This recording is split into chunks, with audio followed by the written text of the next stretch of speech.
있으면 사라진 바위. Yung hindi ko lang nagustuhan sa kanya ay wala siyang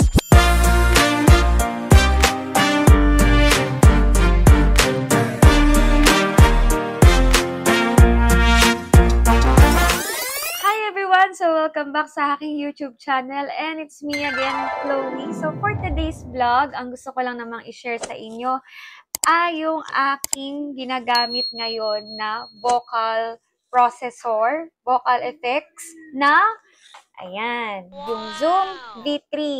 So, kung mapapansin nyo, naka-on na siya dahil naka-set up na siya ngayon sa aking laptop. At ipapakita ko nga sa inyo kung ano ba yung mga kayang gawin nito sa pagkanta natin bilang mga singers, sa mga events, sa mga gigs. Para saan ba itong mga buttons na to? Ayan, may mga ganyan-ganyan siyang controller. Ayan. So, gagawa natin siya ng quick review. Saka kung mapapansin nyo rin, ayan, naka-earphone ako ngayon kasi nakakonect tong earphone na to dito sa Zoom V3 kasi mamaya para habang nagsasalita ako, naririnig ko rin yung aking sarili. And ang gagamitin kong microphone habang nagre-record ay itong aking mic na nakakonect sa Zoom V3. So ngayon, ang gamit ko pa lang ngayon na mic ay yung aking lapel mic. Ayan, nandito siya. So, let's start! Ayan, so ngayon nakatapat na yung ating camera dito sa ating Zoom V3 and siguro simulan na muna natin dito sa mga controller na to. So meron tayong reverb, delay, compressor para ayan, pwede pa nating lakasan yung ating microphone. Okay? Reverb, alam naman natin kung para sa ng reverb. Sound check, check, hey, sound check, So yan. Delay, sound, check, hey. Grabe yung delay. So, pag pinagsama natin yung reverb, so, siguro mga ganyan lang. And, yan. Hey, sound. O, diba? So, parang kung mapapakinggan nyo siya, parang mayroong na siyang konting parang effects kasi nakapindot yung ating enhance. Yung purpose kasi nitong enhance para mas mapaganda niya yung tunog ng ating boses, ng ating microphone. Kaya parang medyo parang mayroon siyang effects. Saka nagtatanggal niya yung parang hangin. So, yan. Pagka nagsasalita akong ganyan, hindi siya masyadong na-notice siguro. Pero pagka naka-speaker, halatang naririnig yung difference. Saka, ayan, mas lumalakas kapag kiniklik ko yung enhancer. So, parang sa akin, mas maganda naka-enhance na lang para mas malinis yung boses. So, again, meron tayong reverb, delay, and compressor. So, dito kung mapapansin nyo, meron siyang mga keys. Ayan, may C, diba? May D, E, F, G, A, B, and then G minor, B minor, D minor, E minor, C minor, F minor. Yan. So, ito ay magagamit natin para dito sa harmony, talkbox, vocoder, and pitch correct. So, hindi pa tumutunog yung mga pinindot ko kanina kasi naka-effect off ako. So, dito again sa key, kailangan yung alam natin yung mga key nung mga kinakanta natin. For example, I love you always forever. Kailangan anong key ba siya? Sa C ba siya? Sa D ba siya? Madalas natin kinakanta, kailangan naka-take down yun para magamit natin sila dito. Kasi kapag mali yung key, mali rin yung backup. Hindi siya magandang pakinggan, masisintonado. Pero, ang ganda niyang gamitin kasi kapag nakatamang key naman talaga siya, sakto talaga yung backup niya. Okay, so try muna natin sa harmony. So, itong mga button na to, ayan, ibig sabihin yan, pwede mong babaan yung nagba-backup sound sa boses mo. So, yan, meron siyang tatlong volume, kung gaano lang kalakas yung gusto natin na baback up sa boses natin. Kung mapapansin natin, meron tayong lower, low, fixed, high, and higher. Hey. Paghihinaan natin yung ating back up. Hey. Narinig niyo, diba? Bumaba yung volume niya. Hey. Wala na. Okay? So, ganun din to. So, ito yung pinakamababa, sumunod sa mababa. Yung fixed, ayan, naka-fix lang siya. Hey! Hoo! Diba? Naka-fix lang yung backup niya, parang naka-straight lang siya. So, sa high tayo. Ha, ha, ha, ha, ha. Yan, wala na. So, ganun din. Pwede nang, ayan, ha, ayan, taas na dito. So, pwedeng dalawa yung gamitin natin. So, ako, madalas kong gamitin is itong dalawa na to. Hey, hey. Pwedeng mas mababa yung high, mas mataas yung low. Hey, hey. Lagyan natin ng reverb. Hey, delay. Hey, hey. So, ito para saan ba to? Itong controller na to ay magagamit natin sa lahat. Kung gaano ba kung gaano kataas yung effect na gusto natin ilagay sa boses natin. For example, again, sa harmony tayo. Hey! So, pag binaba ko siya, mawawala. Hey! Pag unti-unti natin lalagyan to. Hey! Hey! Hey! Hey!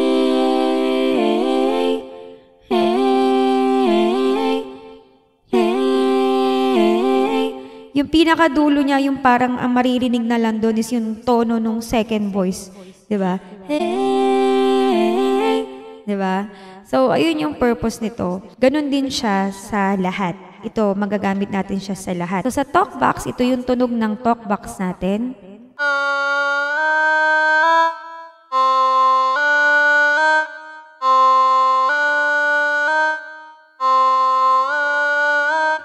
So, sa Vocadeer, ito yung tunog ng ating Vocadeer. So, pag andito siya sa mababa, ang tunog niya mababa. Pag andito na naman siya sa kabila, ang tunog niya mas mataas. Tingnan natin.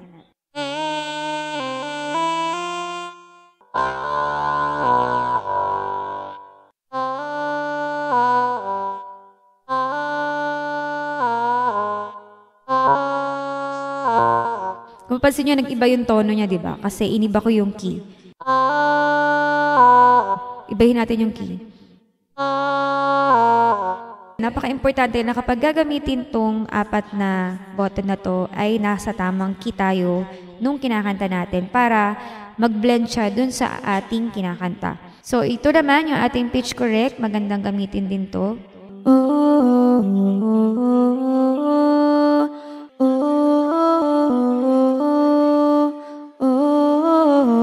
So, pag nandito siya, wala.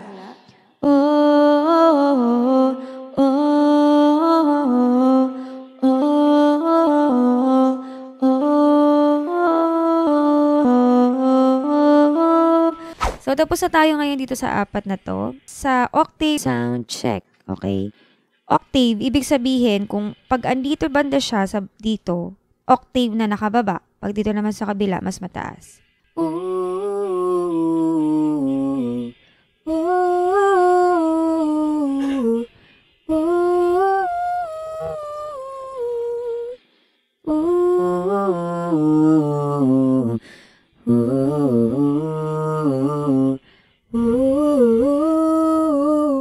So, sa unison, para lang tayong merong kasabay na kumakanta.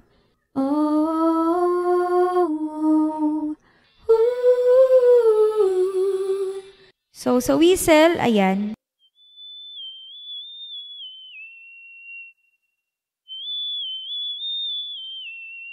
So, para siyang sipol. Ngayon, kapag andito, mas mababa yung sipol.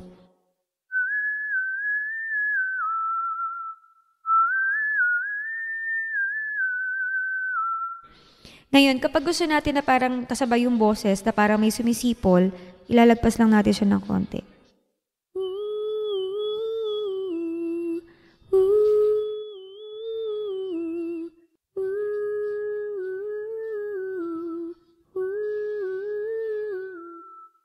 So, kung gusto natin sipol lang, dito lang siya sa, ayan, makikita nyo naman yung gitna, doon lang, tas, ayun.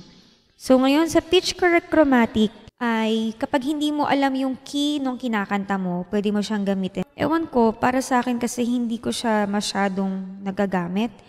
Try natin. Sound check, sound check. Ayun. So, medyo parang meron palang kakaibang tunog siya, no? So, pakinggan natin again. Sound check. Sound check. So, dito tayo ngayon sa distortion. So, ganyan yung tunog niya para talaga siyang pumuputok-putok kasi nga, distortion nga siya. Okay? So, pag ito yung mga gagamitin natin, pag ganito, ang gagamitin, medyo bababa tayong volume para hindi naman nakakabigla yung tunog kasi malakas siya. Telephone. Sound check, okay? So, ayan, yung mga kanta ng parang mga Lady Gaga, pwede natin magamit dito. Hello, hello, baby. Diba? Parang mga ganun. So, sa beatbox, ito yung para sa mga nagbi-beatbox, pwede siyang gamitin. And malakas ang volume nito. Sound. Ayun, biglang lumakas, diba? Nakababa pa yan, ha? Para pag tinaasan natin. Ayan, bilog na bilog, diba? So, ngayon, dito tayo sa chorus. Yung chorus, parang pareha siya sa unison. Pero, sa chorus, mas marami ang parang sumasabay sa'yo na kumakanta. Parang ganun.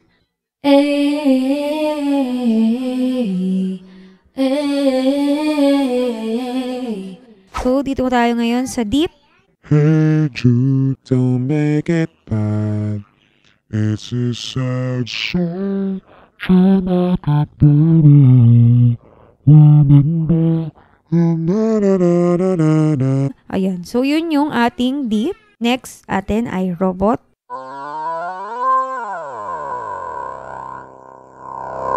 Yun. Kaya lang sa robot, isa lang yung tono niya. For example, kumanta ka, yung tono niya, flat lang. Hindi siya nagbabago ng kick. For example, kakanta ko. Diba? Parang, hello, hello, baby, you couldn't hear a thing. Parang ganun lang siya. Ngayon, sa child, ito yung para magtutunog bata. Hello. Hello, hello, hello, hello. Ginagawa.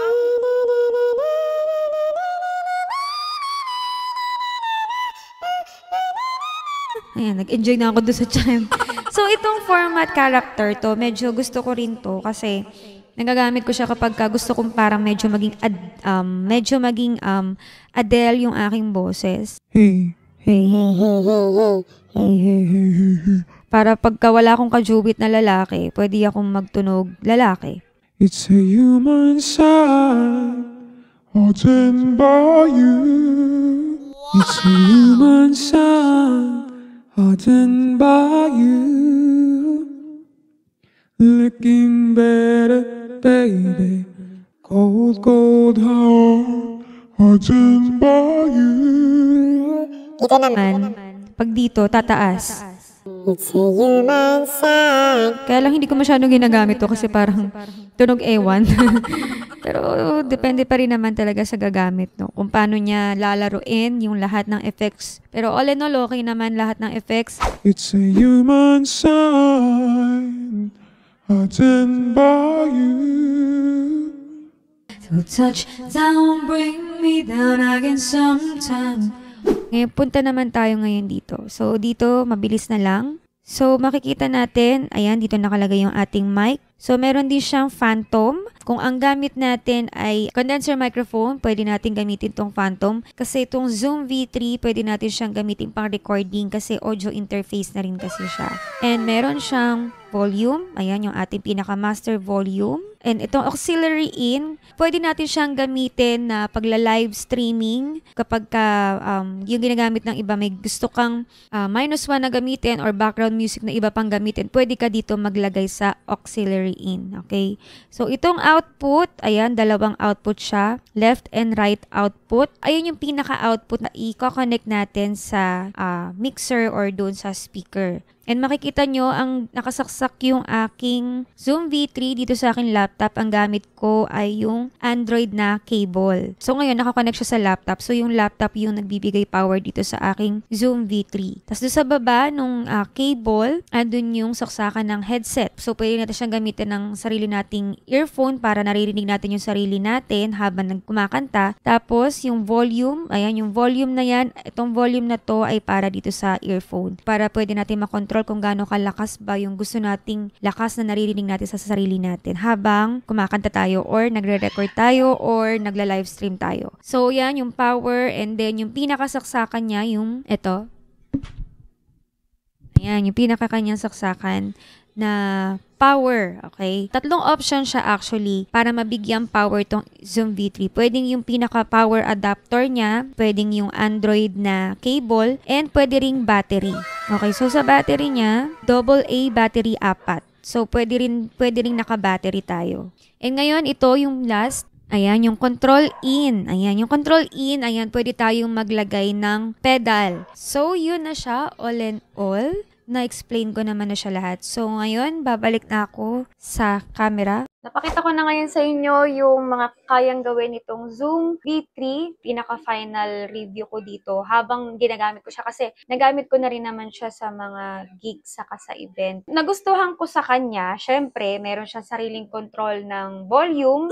May sariling control din ako ng effects ko, ng reverb, saka ng delay. And syempre, kung mga kasama ko na musicians is hindi sila nagba-back up, pwede akong gumamit ng harmony kung gusto ko mag-back up. And at the same time, nalalaro ko yung aking boses dahil nga doon sa mga effects niya. Tapos, nagustuhan ko rin sa kanya dahil meron siya saksakan dito ng pang-earphone. Meron kasi akong ginagamit na ear monitor. So, ayan, yan siya. Sa next na vlog, i-vlog ko, papakita ko rin sa inyo. So, dito ko na lang din siya nilalagay para hindi na ako dun sa tech makiki-plug in ng ear monitor. Kasi, ang hirap kasi minsan maki-plug in sa sound tech kasi parang ang dami mo sa kanyang ihahabilin ba? Parang ganun. Pag ginagamit ko siya sa event, kasi nasabi ko lang sa tech, ay wag na nila akong lalagyan ng effects, tapos delay, wala din. Ako nang bahala mag-control. Tapos, sa volume naman, nasa medyo gitna. Yan, gitna lang. Kasi ako na yung magko-control ng volume ko. So, ano ba yung hindi ko lang nagustuhan dito? Yung hindi ko lang nagustuhan sa kanya, ay wala siyang sariling equalizer. So, yun lang. Pero, bago ko naman siya binili, sinabi naman yun sa akin nung nagtitinda na wala siyang equalizer. Saka, wala rin siya na looper. Kasi, ano nga lang siya, magkano lang naman kasi itong vocal effects na to. Actually, isa yata to sa pinakamura na vocal effects na mabibili natin ngayon sa market. So, nabili ko siya ng nasa 10,600.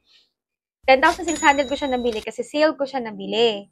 Pero yung totoong price niya ay parang mga 14 to 15,000 yata. Yung naman kasing equalizer, magagawa naman kasi siya ng paraan. Basta sabihin lang dun sa tech na magdagdag ka lang ng low, ano bang gusto mong ipadagdag, low, high.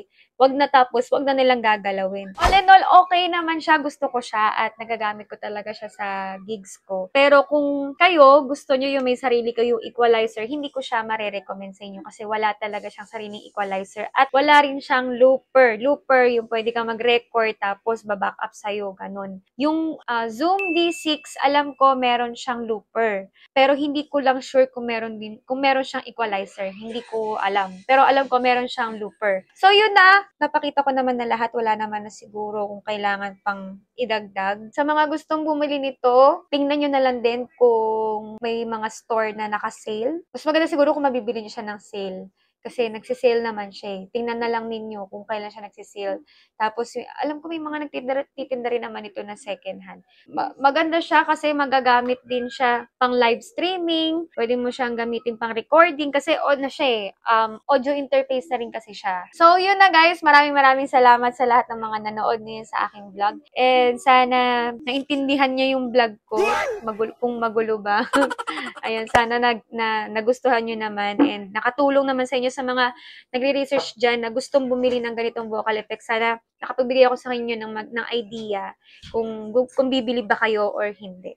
Okay, so maraming salamat sa lahat at mag-iingat kayong lahat palagi. Always pray. Huwag natin nakalimutan na mag-pray palagi at magpasalamat kay Lord. And see you all again sa aking next vlog. Bye!